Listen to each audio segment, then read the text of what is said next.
Hey you, what's going on? This is Denise from Let's Speech and Language. I'm coming to you from Addis Ababa, Ethiopia. I am a licensed and certified speech language pathologist, and today I bring you a video on how to increase the expressive language skills or language output of your preschool age child. So this video is for parents, caregivers, and professionals.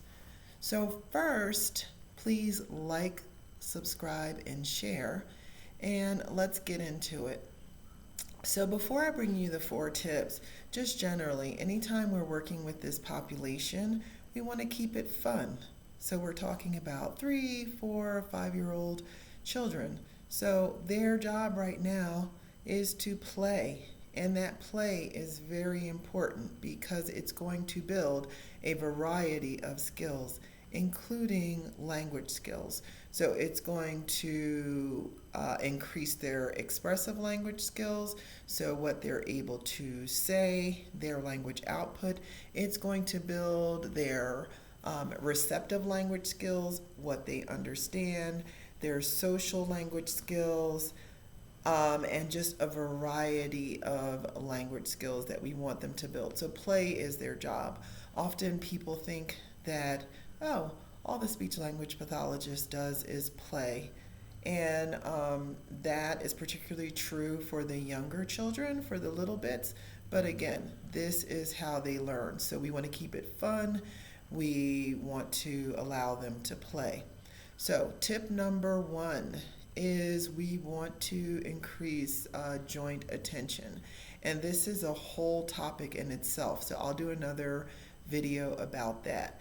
But basically, what joint attention is the ability to be able to focus on an object or an activity with another person. And so this is a precursor to building social language skills, and building the expressive and receptive language skills. So what a child understands and then what they are communicating. So it involves eye contact, vocalizations, pointing to the same object, shifting your gaze. So, if you're playing with the plane with a child, as it's taken up in the air, both of you look up at the same time, at the object. And again, that's really important, as a precursor to building other language skills. Number 2 is repetitions. So you want to repeat the same things over and over and over again. So for you, it's repetitious because it's repetitions, but for the child, it's how they learn. And when you think about it, it's how everyone learns. The more you're exposed to something, the more you learn it, the more it becomes second nature. So studies show that children need at least 17 repetitions before a word becomes a part of their receptive vocabulary. So 17 repetitions before they understand the meaning of the word, before it's internalized.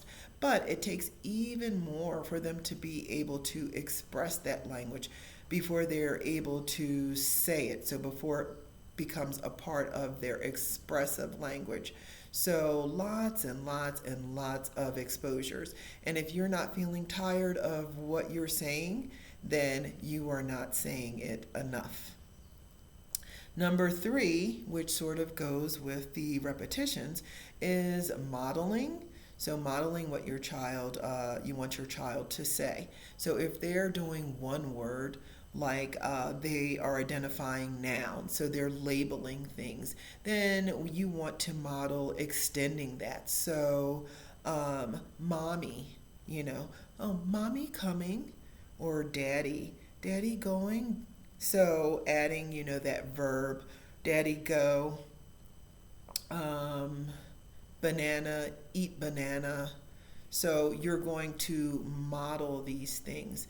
And again, they have to have the vocabulary to be able to build on what they're saying. So the only way they're going to get that is if you're modeling those things and labeling things for them. And studies also show that for children who are in language-rich environments, then they have better outcomes with language skills and also with their pre-literacy and literacy skills later on. So make sure that you are talking, to your child. If they're there and you are doing something in the kitchen, you're talking about, what you're doing. And one part of that is, a lot of people tend to ask a lot of questions. So, do you want the apple? Do you want the banana? No. So if the child is pointing, then you want to say, oh, apple, you want apple, and give them the apple. Or you can build on that even more and say something like, this is where you want to, and this is another tip, you want to increase the opportunities of turn taking.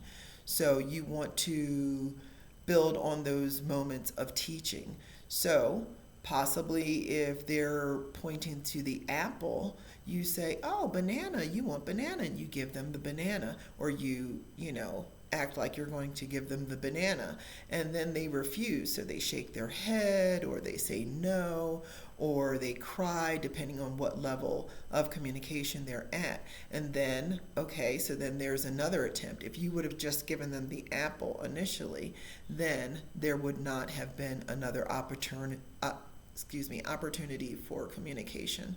So you want to try to build on those opportunities for communication.